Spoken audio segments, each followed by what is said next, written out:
Arrête de faire ton saoulé là. Voilà, c'est la montagne.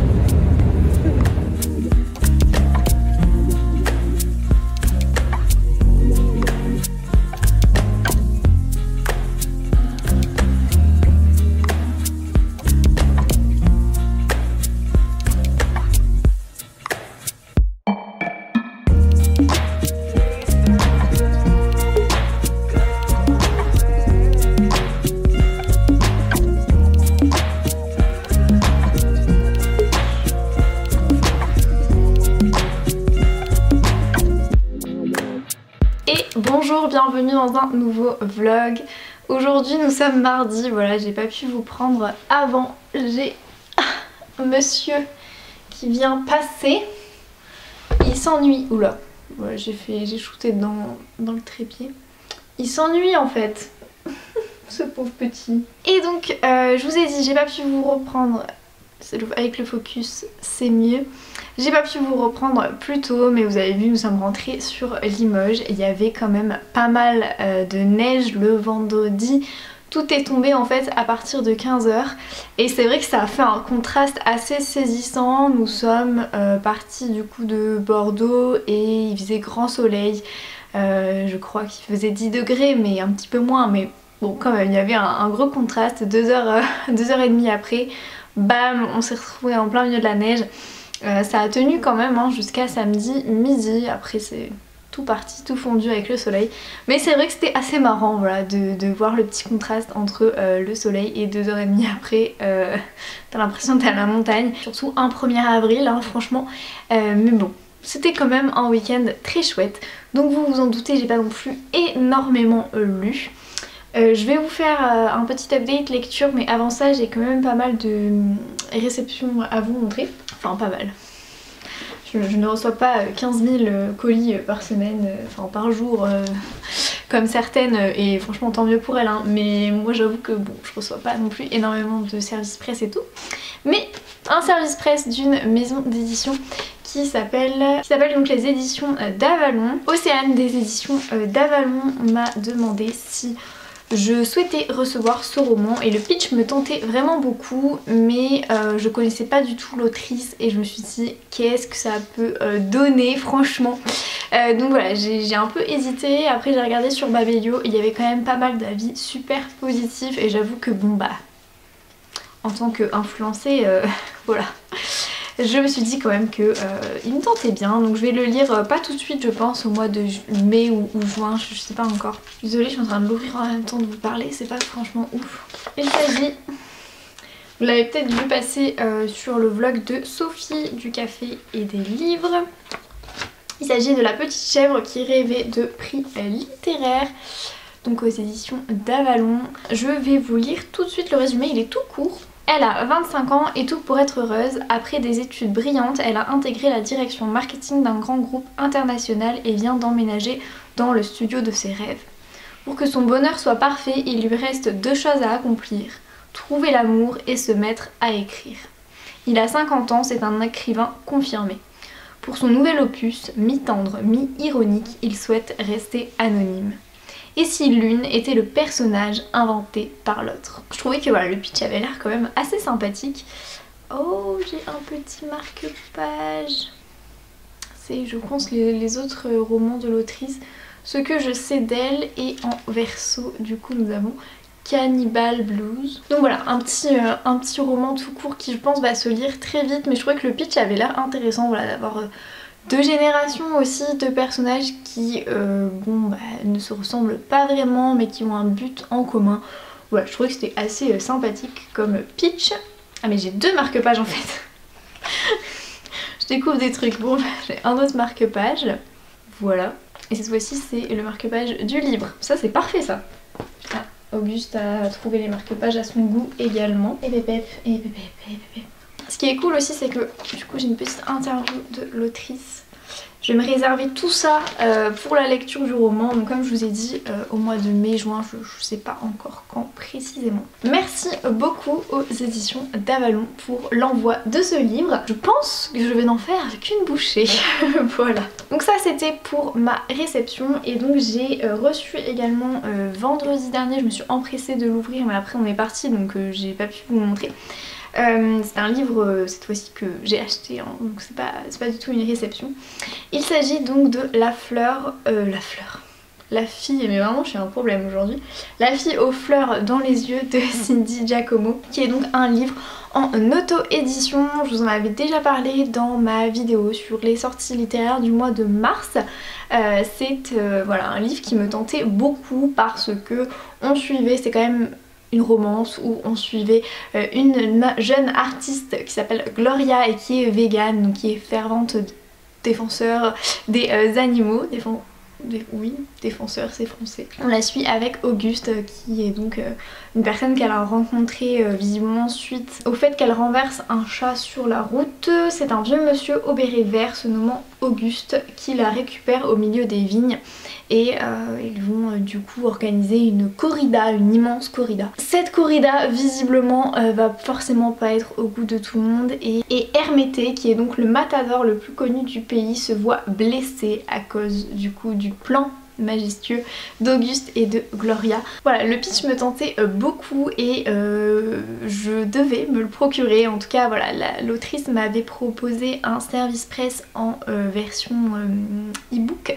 mais j'ai pas de liseuse donc je l'aurais pas lu, c'est dommage quand même. Donc je lui avais dit voilà, dès que la sortie du livre c'est ok, je fonce l'acheter. Je suis au rendez-vous, mais pareil, je vais pas le lire tout de suite, ça c'est clair.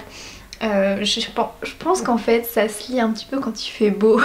Vous voyez, en sirotant une sangria ou quelque chose comme ça. Bref, une boisson un petit peu fraîche. Voilà, je me vois terriblement là sur mon transat ou sur ma petite terrasse avec ma sangria et ce roman là.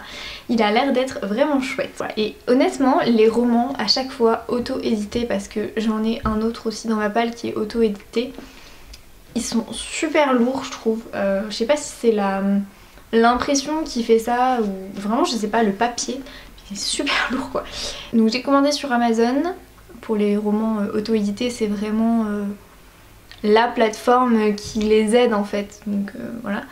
Et je suis dégoûtée parce que c'est vraiment il est vraiment arrivé comme ça, un petit peu abîmé, et franchement en bas aussi il est abîmé. Je suis un peu dégoûtée.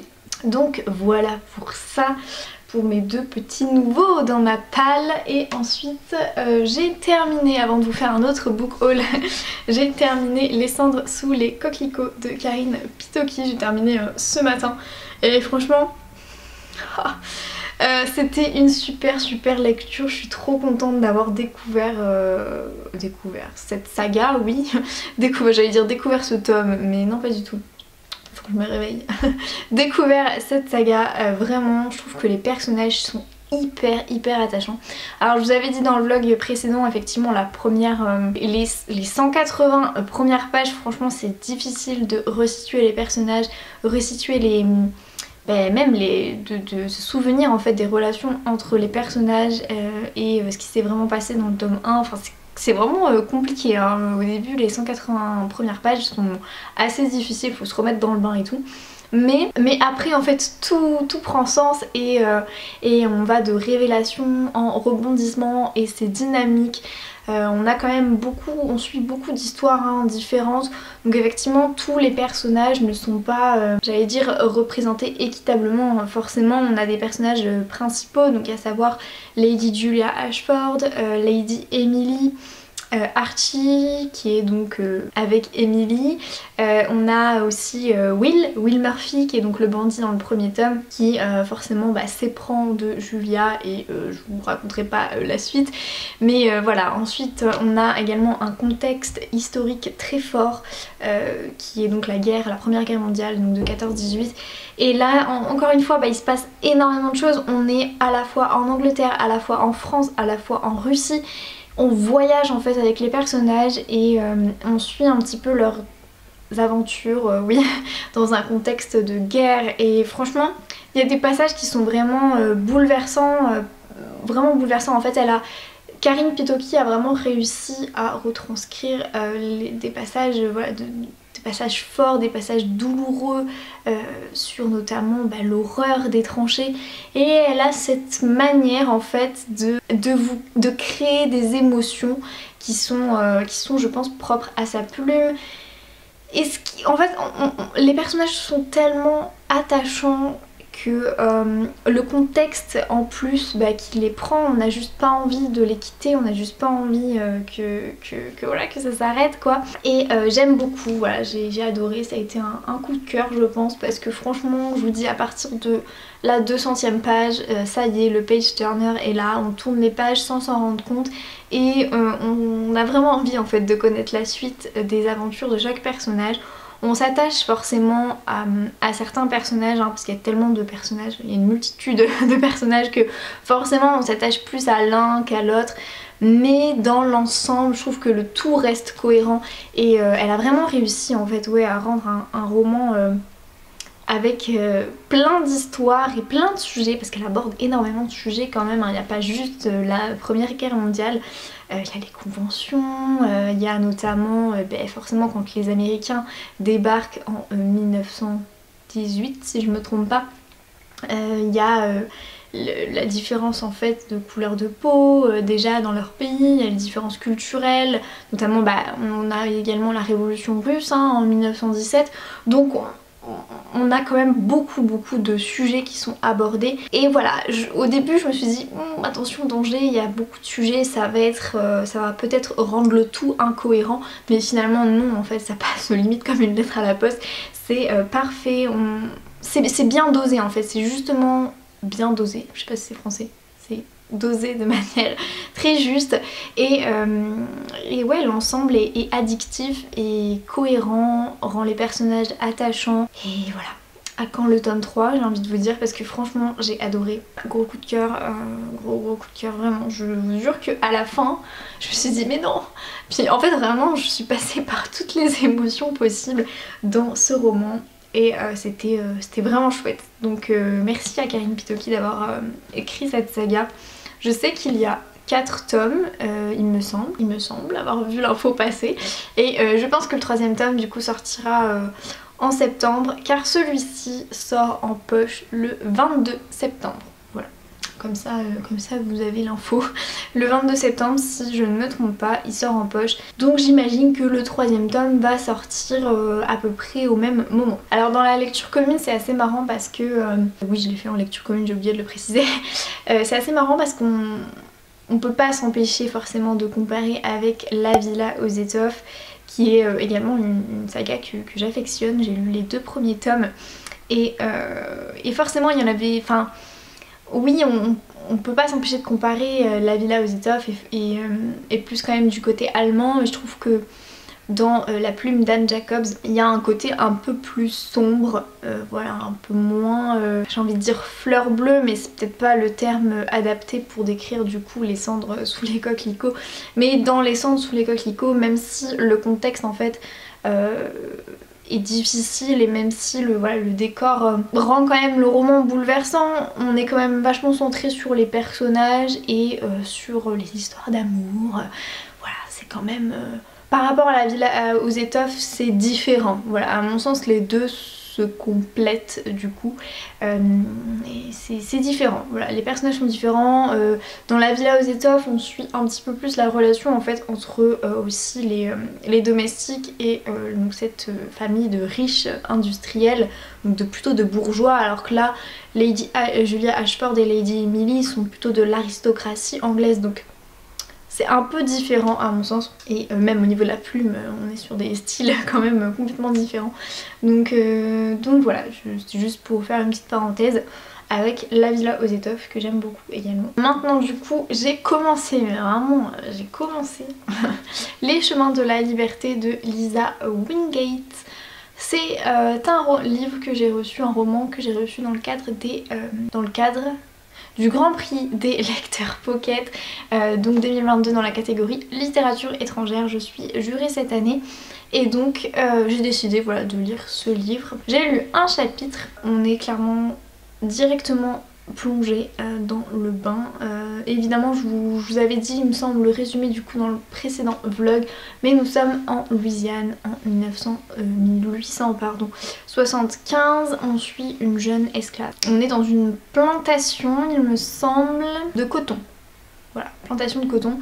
Et je sais qu'il y a une double temporalité, que l'autre temporalité du coup on est un siècle plus tard, en 1987. Je suis une institutrice mais comme je vous ai dit j'ai lu un chapitre donc pour l'instant j'en suis pas encore au 20e siècle, je suis encore au 19e. Voilà, dès le premier chapitre en fait on voit toute l'horreur et enfin l'enfance traumatisante et même dramatique en fait qu'a vécu Annie, c'est le prénom de cette du coup jeune esclave.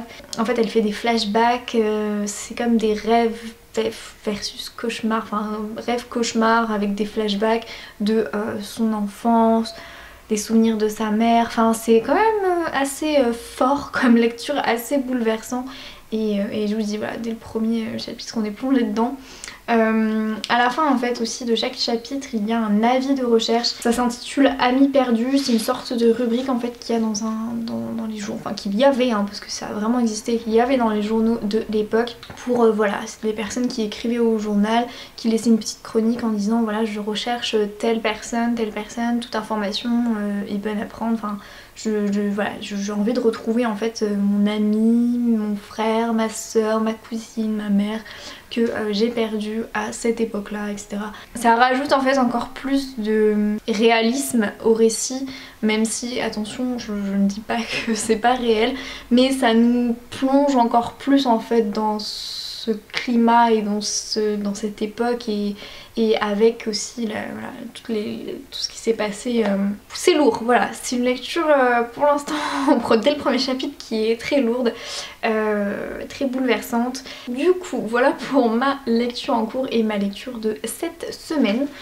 Maintenant nous allons passer sur une note un peu plus joyeuse. Je suis allée à la médiathèque et donc j'ai trouvé pas mal de pépites. Donc je suis toujours avec mon tote bag, la Book Club des Bordelaises.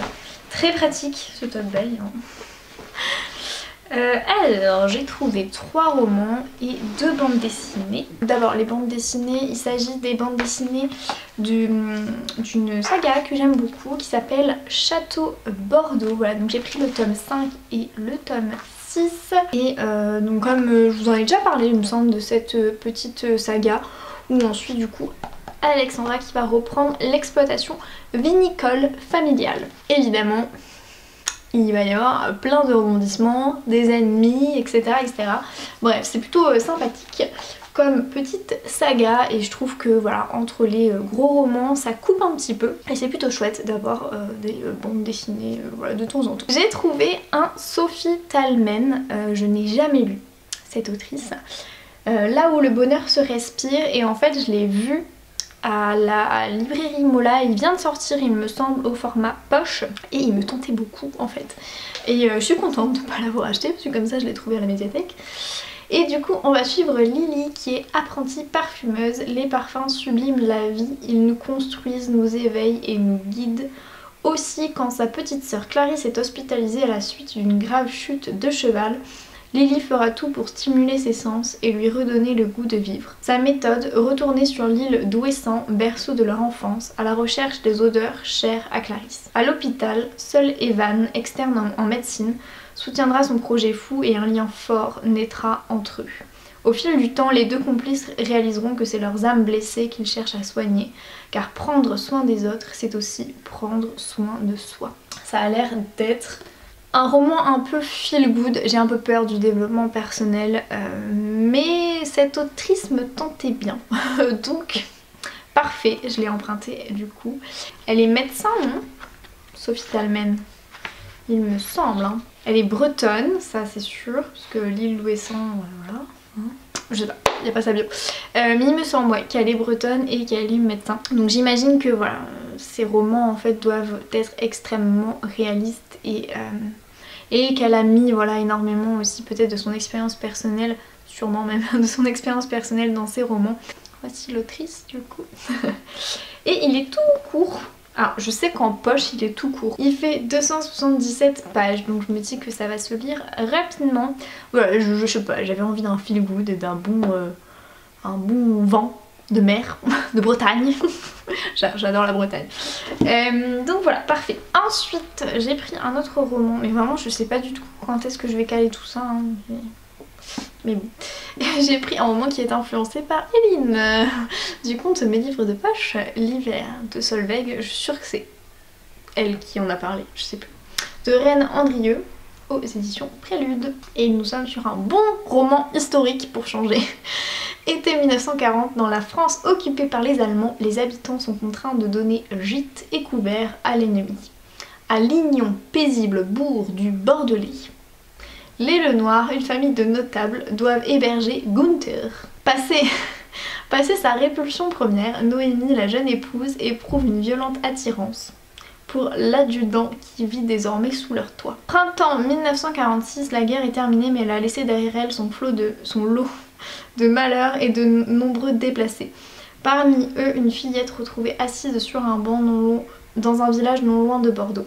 Qui est-elle? D'où vient-elle? Et pourquoi semble-t-elle avoir tout oublié? Justin, un gendarme de 24 ans, décide de la prendre sous son aile et de percer le mystère qui l'entoure. Et ouais, j'ai vu quand même passer pas mal d'avis hyper positifs sur ce roman sur Bookstagram, donc voilà. Et il me tentait bien, et je me dis que il est assez gros quand même. 437 pages, voilà. J'ai essayé de prendre des romans relativement courts, comme ça je peux les lire vite. Et ensuite le troisième, je sais pas si je vais avoir le temps de le lire, mais il s'agit d'un roman fantastique, donc dans les brumes de Cendrelune, donc le tome 1, Le jardin des âmes de Georgia Caldera. Faut que j'arrête, je suis fatiguée.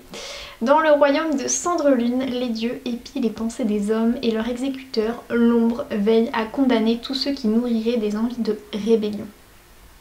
Or, il semble que certaines failles existent. À l'âge de 17 ans, Céphise ne vit en effet que pour se venger.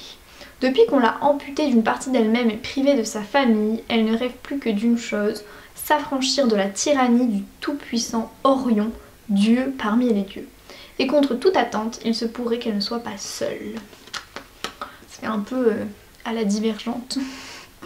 Donc voilà, il me tentait beaucoup depuis très longtemps et bon bah je suis tombée dessus, voilà. Écoutez, j'espère que ça va se lire vite tout ça. Donc voici mon gros butin.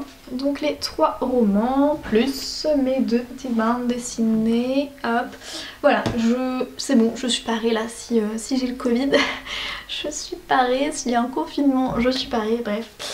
De toute manière j'étais déjà parée, mais vous voyez ce que je veux dire quoi. Bref, voilà, c'est tout ce que j'avais à vous dire, c'est déjà beaucoup je pense. Je vous reprends du coup un petit peu plus tard pour vous parler lecture.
Et rebonjour, je vous reprends, on est jeudi soir et je viens de rentrer du coup de ma journée à Paris. Pour vous faire du coup un petit récap chronologique. Hier soir on a bu un verre et mangé un petit bout au restaurant avec les filles, enfin quelques filles du book club de Bordeaux. Donc c'était super cool. Au début du coup on était 7. Il y avait Fanny du compte Fanny & Books avec nous et après on est allé manger à 6 au resto. Donc ouais, c'était vraiment super chouette. Je vous ai mis du coup quelques plans et vous avez pu le voir, c'est vraiment un resto italien, donc on avait clairement l'impression d'être plongé dans un roman de Serena Giuliano. Je pense notamment à Mamma Maria. Franchement j'aurais dû amener mon livre et faire une photo parce que c'était le décor parfait pour le bouquin. Voilà, et donc aujourd'hui j'ai fait un aller-retour à Paris pour le travail. On avait enfin, vous avez pu le voir, c'est le Dental Forum du coup qui s'est tenu, enfin qui se tient aujourd'hui, demain et également samedi. Voilà, moi j'y allais que aujourd'hui, voilà, juste un petit aller-retour. C'est un salon de référence quand même pour les distributeurs de laboratoires de prothèses dentaires. Voilà, c'est pour les prothésistes, c'est le salon. Donc voilà, je ne vais pas plus m'étaler dessus. Niveau lecture, du coup, je viens vous faire un petit point. Je suis un peu fatiguée, je suis navrée. Dans le train, j'ai pu lire. Franchement, à la fin, moitié je dormais, moitié je lisais. Mon livre, du coup, Les chemins de la liberté de Lisa Wingate. Je suis presque à la moitié, voilà, page 232 sur 530. Voilà, presque à la moitié parce que la moitié, j'ai calculé, c'est 275. Donc, voilà. Bon, je vais me jeter à l'eau. Je pense abandonner le livre. Voilà, ça me... Comment expliquer? C'est pas un mauvais livre, franchement, c'est un livre qui, je pense, ne me correspond pas. C'est un roman du coup où on est sur une double temporalité. On suit à la fois l'histoire de Annie... Annie, comment elle s'appelle? Je sais pas son nom de famille. Annie qui est donc une ancienne... Enfin, qui est esclave à ce moment-là, en 1875, en Louisiane. Et donc on va un petit peu voilà, suivre son périple parce que avec du coup ses maîtresses, donc les filles, oui c'est ça, les filles de son maître, donc de la personne qui la possède elle, qui sont elles du coup toutes les deux demi-sœurs. Elle va, je vous raconte pas pourquoi, mais disons qu'elles vont toutes les deux être, toutes les trois pardon, être dans un état extrêmement critique. C'est Théotime. Après cet intermède, je sais plus ce que je disais, voilà, si que je l'abandonnais parce qu'il ne me correspond pas du tout. C'est un roman qui je pense est très bien, c'est juste que la plume est vraiment trop descriptive et j'ai pas réussi à m'attacher au personnage. Donc voilà, je pense en avoir lu quand même suffisamment, hein, 230 pages, donc presque la moitié, pour me faire un propre avis. Voilà, je pense que mon avis est fait. Dommage, clairement dommage, parce que je pensais que... Alors c'est une histoire extrêmement bouleversante, hein, très poignante, très difficile aussi. Mais ouais, je pensais m'attacher en fait au personnage et j'ai pas réussi du tout. Et pareil, du coup, en parallèle, on suit en 1987 une jeune enseignante qui en gros va tout faire pour essayer de redonner le goût de la lecture à ses élèves. Et je crois qu'elle trouve des livres dans une maison, enfin bref, elle essaye de faire étudier ses élèves sur La ferme aux animaux de George Orwell, enfin bref. On suit du coup un petit peu sa vie, on a quelques petits flashbacks sur son passé, notamment son passé familial, etc. Mais pareil, je m'attache pas à elle quoi, donc... Finalement, je vois pas l'intérêt de continuer cette lecture alors que je n'accroche pas. Son titre, du coup, Les chemins de la liberté, est quand même hyper significatif parce que là, comme je vous ai dit, Annie est avec ses maîtresses, entre guillemets, qui sont mourantes. Je vous dis pas comment, pourquoi c'est arrivé, mais voilà. Et du coup, elles, toutes les trois, Annie est celle qui visiblement a le plus de facilité à survivre, et donc elle va en fait prendre sous son aile ces deux personnes et va les... Ouais, elle va tout faire pour les sauver d'une mort certaine, et du coup ça fait très... Elles sont perdues au milieu de nulle part, il me semble qu'elles sont au Texas. Perdues au milieu de nulle part, c'est très désertique, après on est dans des marais, enfin bref, elle marche comme ça jusqu'à trouver, essayer de trouver une maison, essayer de trouver à manger, à boire, enfin bref, c'est ça me fait énormément penser en fait à un film, et je me souviens plus le nom de ce film, je l'avais vu en espagnol, parce qu'en version originale il est en espagnol, désolée, ça miaule beaucoup. Et donc en fait on suit dans ce film trois jeunes Mexicains qui en gros ils ont le rêve américain en tête et ils veulent franchir la frontière entre le Mexique et les États-Unis. Et ce film est horrible, enfin vraiment, pas vous dire, mais la scène de la fin, enfin c'est voilà, c'est vraiment, et ça me fait terriblement penser en fait à ce roman.